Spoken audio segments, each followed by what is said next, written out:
5월 4일 맥케인 성경 읽기 124일 차입니다.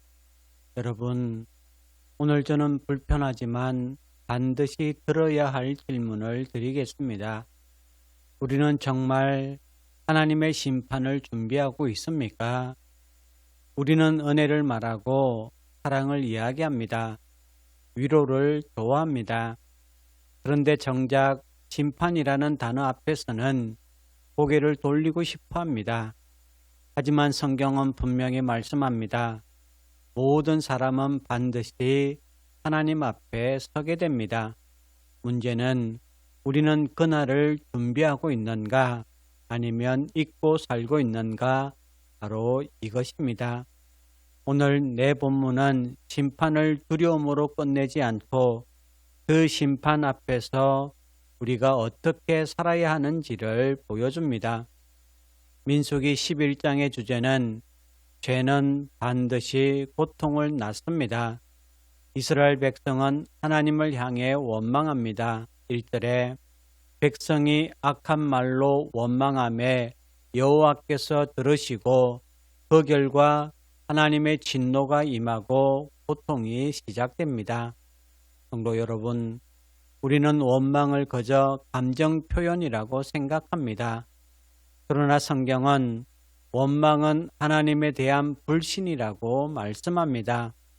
우리는 힘드니까 어쩔 수 없다, 이 정도는 괜찮다라고 말합니다.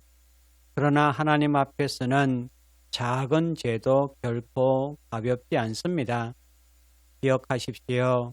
죄는 반드시 결과를 낳습니다. 죄는 우리를 망가뜨리고 결국 고통으로 이어집니다. 그래서 심판은 하나님이 우리를 버리신 것이 아니라 죄의 심각성을 깨닫게 하시는 은혜임을 믿으시기를 바랍니다. 시편 48편의 주제는 심판은 하나님의 공의입니다. 11절에서 주의 심판으로 말미암아 시온산은 기뻐하고 라고 말씀합니다. 이 구절은 놀랍습니다. 심판이 기쁨이 될 수 있다는 겁니다. 왜 그렇습니까? 하나님은 공의로우신 분이기 때문입니다. 악이 심판받지 않는 세상은 결코 평안할 수 없습니다. 성도 여러분, 우리는 때로 하나님의 심판을 두려워합니다. 그러나 동시에 우리는 정의가 이루어지기를 원합니다. 이 두 가지는 모순이 아닙니다. 하나님의 심판은 악을 제거하고 의를 세우는 공의의 역사입니다.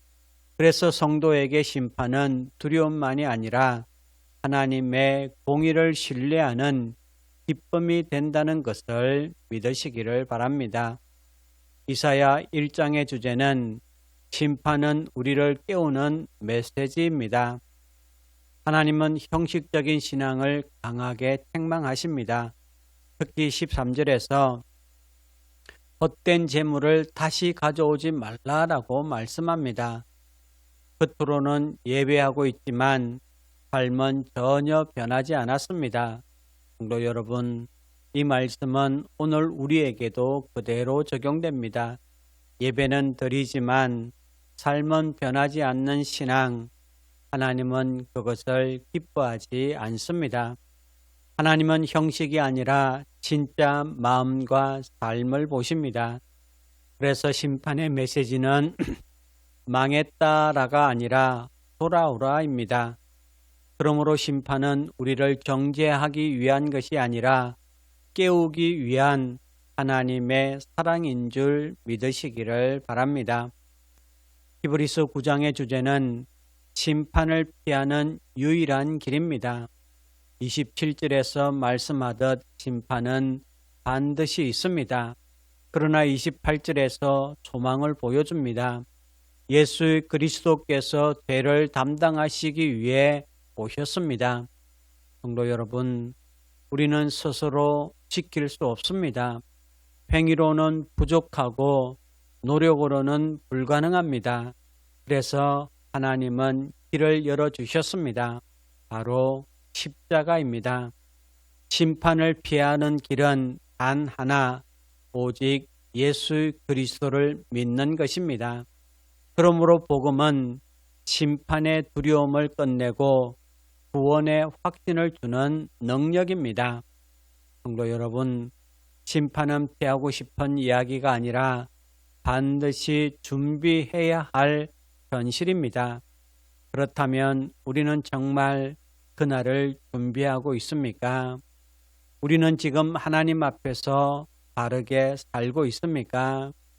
오늘 이 말씀 앞에서 죄를 가볍게 여기지 말고 형식적인 신앙을 버리고 예수 그리스도를 붙드는 삶으로 돌아가십시오. 그때 하나님께서 심판이 아니라 구원의 은혜로 맞아 주실 것입니다. 이제 오늘의 성경을 함께 읽겠습니다.